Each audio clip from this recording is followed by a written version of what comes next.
Sometimes the way we see ourselves or the world around us can feel deeply wrong. This is a common part of the human experience, but for some, these feelings become overwhelming and persistent. They can disrupt the very fabric of daily life. Certain individuals may develop an intense, painful preoccupation with perceived flaws in their appearance, seeing a distorted reflection that no one else can see. Others might feel profoundly detached, as if watching their life unfold from a distance, or as if the world itself has become unreal. These are coping responses to distress, not personal failures.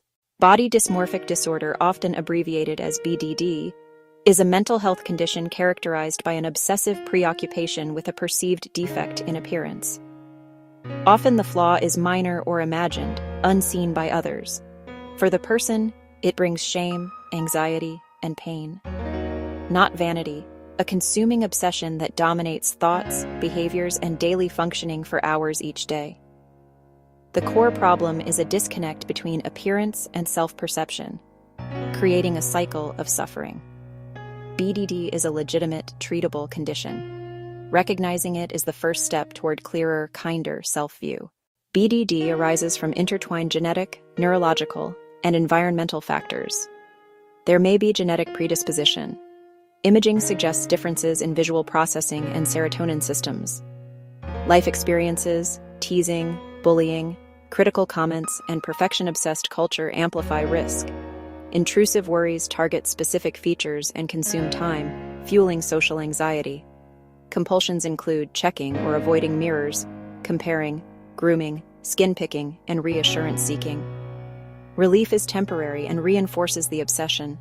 Severe cases lead to isolation, academic or work disruption, even unnecessary cosmetic procedures. Depression, social anxiety, and hopelessness commonly co-occur. Help is effective and available. First, externalize the thought. Label it. This is a BDD thought. Create distance. Thoughts are symptoms, not facts. Reach out for perspective, not reassurance. Use exposure and response prevention. Set timed mirror-gazing boundaries. Practice leaving without checking again. Rebuild life in small steps. Function while anxious. Delay cosmetic procedures. Urge relief is fleeting. CBT helps challenge distortions. Medication like SSRIs can reduce obsession and aid therapy. Dissociative Identity Disorder is a complex response to overwhelming trauma. Two or more distinct identity states, or alters, can take control. Alters may have unique names, memories, traits, voices, postures, and preferences. The core problem is identity fragmentation.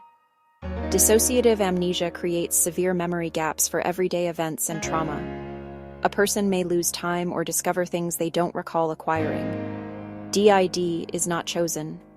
It is a survival mechanism born of necessity. Healing honors its survival function and works toward cooperation, integration, and wholeness. DID is linked to severe, repetitive, overwhelming trauma, typically before ages 6 to 9. With no safe adult, the mind compartmentalizes to protect the core self. Different alters may hold abuse, rage, or daily functioning, preserving innocence and survival. People may feel like passengers in their own body, say, we, sense parts inside. Alters can differ in age, gender, names, histories, and skills. Switching can be sudden, triggered by stress or reminders, causing abrupt changes in mood and behavior. Profound memory gaps and microamnesias disrupt continuity and fuel confusion and fear. Build internal safety. Use a private journal where all parts can write or draw without judgment.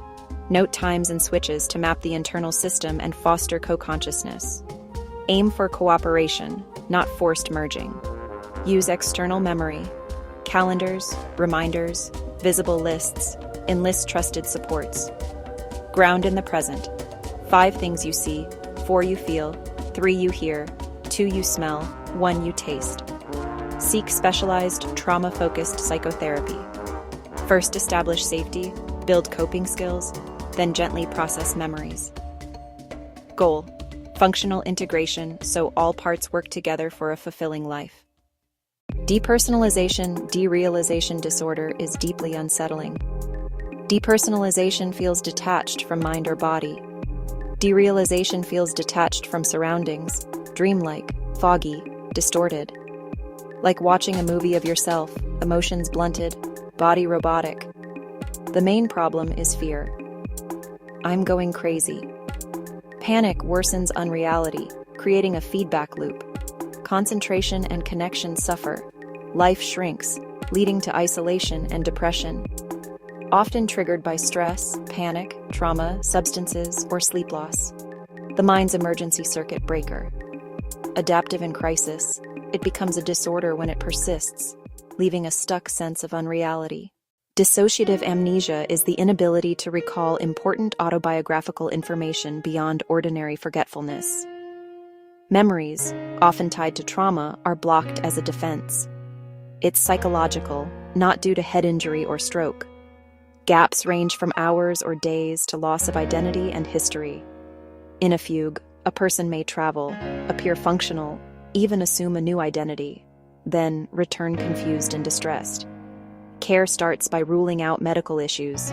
Psychotherapy then provides safety to manage distress and process memories when ready. Gentle techniques may help recover memories in a controlled, supportive environment. BDD, DID, DPDR, and dissociative amnesia are serious, but not life sentences. Hope is real. Small, consistent steps reclaim life. Professional therapy, grounding techniques, safe routines, and supportive people are powerful. If in immediate danger, call emergency services, 911, 999, or 112, or go to the nearest ER. For urgent but non-emergency needs, start with your doctor for a referral. Seek therapists trained in trauma, dissociation, and OCD-related disorders. Master one grounding tool. Set gentle sleep, eat, move routines. Keep trusted contacts handy. Delay big decisions in high distress. Practice self-compassion.